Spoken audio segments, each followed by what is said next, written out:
ముంగల్ కనుకొని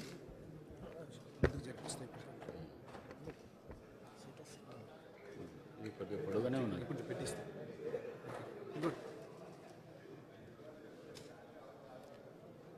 గౌరవ ముఖ్యమంత్రి గారు,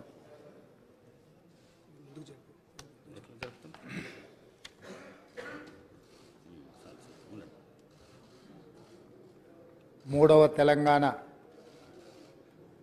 శాసనసభ యొక్క సభా అధ్యక్షుడిగా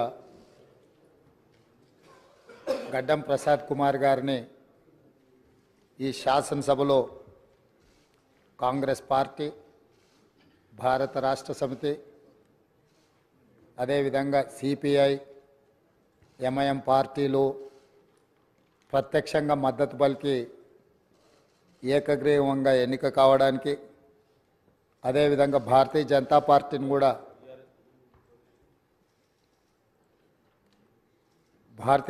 పార్టీని కూడా సంప్రదించడం జరిగింది. వారు కూడా పరోక్షంగా ఈ ఎన్నిక ఏకగ్రీవం కావడానికి సహకరించినరు. సభాపక్ష నాయకుడిగా మా సభ్యులకు, భారత రాష్ట్ర సమితి అధ్యక్షుడు మరియు శాసనసభ్యులకు, ఎంఐఎం అసదుద్దీన్ ఓవైసీ గారికి, అక్బరుద్దీన్ ఓవైసీ గారికి, సిపిఐ పార్టీ నాయకులకు అందరికీ, ఆ పార్టీ అధ్యక్షులకు, శాసనసభ్యులందరికీ కూడా ఈ సభాపక్షాన మనస్ఫూర్తిగా వారికి ధన్యవాదాలు తెలియజేస్తున్నాను. ఈ సభ ఒక మంచి సాంప్రదాయానికి మొదటి రోజే మనమందరము ఒక మంచి సాంప్రదాయాన్ని ముందుకు తీసుకెళ్ళడానికి అందరూ సహకరించడం, ఈ సాంప్రదాయం భవిష్యత్తులో కూడా కొనసాగాలి. ఈ మంచి సాంప్రదాయము సభ సమన్వయంతో, అందరి సహకారంతో ఈ సమావేశాలను మనం నిర్వహించుకుంటే తెలంగాణ ప్రజల యొక్క ఆకాంక్షను, తెలంగాణ ప్రజల యొక్క ఆలోచనను ఈ సభ ద్వారా పరిష్కరించడానికి అవకాశం ఉంటుంది. అదేవిధంగా గడ్డం ప్రసాద్ కుమార్ గారు నా సొంత జిల్లా, నేను ఎక్కడి నుంచి అయితే శాసనసభ్యుడిగా ప్రాతినిధ్యం వహిస్తున్నానో ఆ ప్రాంతం వాడు. వికారాబాద్కి చరిత్రలోనే గొప్ప పేరుంది.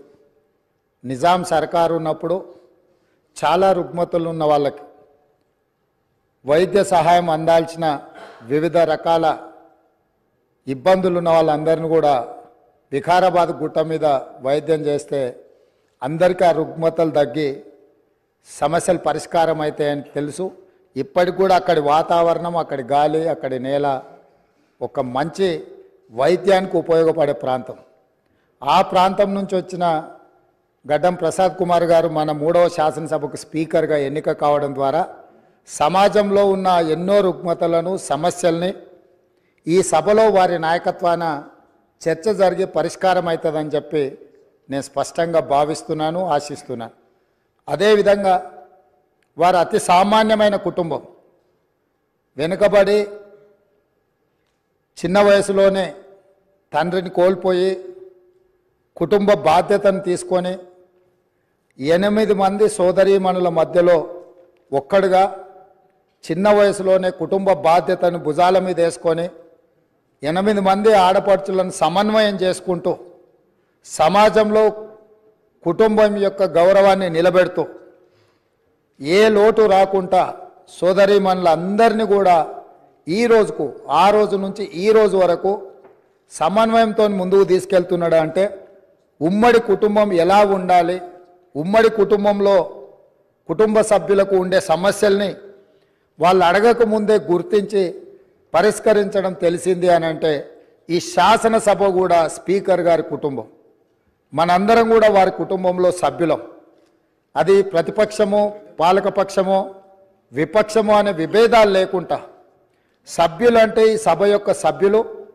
ఆ సభ్యులు లేవనెత్తే అంశాలను, వారు లేవనెత్తిన అంశాలలో ఉన్న లోతును దృష్టిలో పెట్టుకొని తప్పకుండా స్పీకర్ గారు ఆ సమస్యలకు పరిష్కారం చూపిస్తారు. ఒక కుటుంబాన్ని, ఉమ్మడి కుటుంబాన్ని నడిపించడం, సమన్వయం చేయడం, సమాజంలో ఆ కుటుంబం యొక్క గౌరవాన్ని నిలబెట్టడం తెలిసిన వ్యక్తులు ఈ సభకు సభాధ్యక్షుడు అయిందంటే మన అందరి యొక్క హక్కులను తప్పకుండా వారు కాపాడతారు. అదేవిధంగా వారు రాజకీయ ప్రస్థానం స్థానిక సంస్థలు ఒక ఎంపీటీసీగా వారి రాజకీయ ప్రస్థానం మొదలయ్యి అక్కడి నుంచి వారు ఎంపీపీ అవ్వడం, 2008 ఉప ఎన్నికలలో శాసనసభ్యుడిగా ఎన్నికవ్వడం, 2009లో తిరిగి వారు శాసనసభ్యుడిగా ఎన్నికవ్వడం, తర్వాత వారు మంత్రిగా సేవలు అందించడం, హ్యాండ్లూమ్ వీవర్స్కి వాళ్ళకున్న లోన్లు కానీ లేకపోతే వాళ్ళ సమస్యలను పరిష్కరించడంలో క్రియాశీలక పాత్ర పోషించడము, వారు మంత్రిగా ఉన్నప్పుడు వికారాబాదును శాటిలైట్ టౌన్గా గుర్తించి కీర్తిశేషులు పెద్దలు జైపాల్ రెడ్డి గారు అర్బన్ డెవలప్మెంట్ మినిస్టర్గా ఉన్నప్పుడు ఢిల్లీకి వెళ్ళి వారితో మాట్లాడి వికారాబాద్ పట్టణాన్ని శాటిలైట్ టౌన్గా గుర్తించి 2200 కోట్ల రూపాయలు మంజూరు చేయించి అక్కడ అభివృద్ధి కార్యక్రమాలను ముందుకు తీసుకెళ్ళి ఆ రోజు వారు అక్కడి ప్రజల యొక్క సేవలో వారు ముందున్నారు. అదేవిధంగా అక్కడ మెడికల్ కాలేజ్ కావాలని వారే ఆ రోజు ఆ ప్రతిపాదన తీసుకొచ్చి ఈరోజు మెడికల్ కాలేజ్ మంజూరైంది. ఇంకా స్టాఫ్ ఇతర అంశాలు కూడా కొన్ని ఉన్నాయి. వారే అక్కడి నుంచి ఆదేశాలు ఇచ్చి తప్పకుండా ఆ సమస్యను పరిష్కరించడమే కాకుండా అప్పా జంక్షన్ నుంచి వికారాబాద్ మన్నగూడ చౌరస్తా వరకు రోడ్ వైడనింగ్ విషయంలో కానీ వీటిలలో కూడా వారు ప్రత్యేకమైన చొరవ చూపించి ప్రాంతం యొక్క అభివృద్ధిని వారు ఎప్పుడూ మర్చిపోకుండా వారు ఎన్నికలలో గెలిచిన ఒకవేళ ఫలితాలు వారికి అనుకూలంగా రాకపోయినా వారెప్పుడు కూడా ప్రజలకు దూరంగా ఉండలేదు. కాబట్టి ఈరోజు గడ్డం ప్రసాద్ కుమార్ గారు లాంటి వ్యక్తులు సునిశ్చిత దృష్టితో, సమస్యల అవగాహనతో, సభ్యుల సమన్వయంతో ఈ శాసనసభను వారి నాయకత్వంలో మనందరం ఒక ఆదర్శవంతమైన శాసనసభగా నడిపించడానికి వారి పూర్తిగా మన అందరికీ దశ దిశ నిర్దేశిస్తారు.